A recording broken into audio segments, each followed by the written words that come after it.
Some of you are having an issue with importing into Outlook. So I'm going to walk through the steps to do this.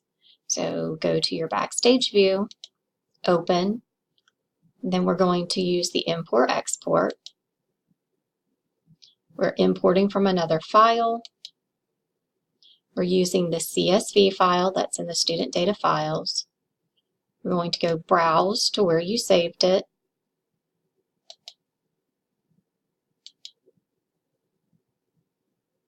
Click Next.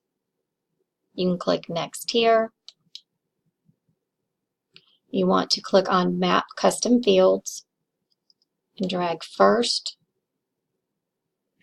expand name first, then drag first over to first name so that you know where they're going. Last is going to last name, company is going to company, department, title.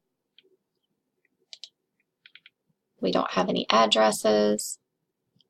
Business phone is going to phone, and then scroll down and make sure that email is going to email.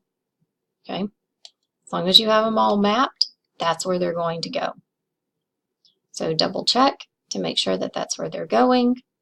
And once you are happy, click OK. Then click Finish. Then you will see all of the contact cards will populate. And then from here, you can create your contact groups.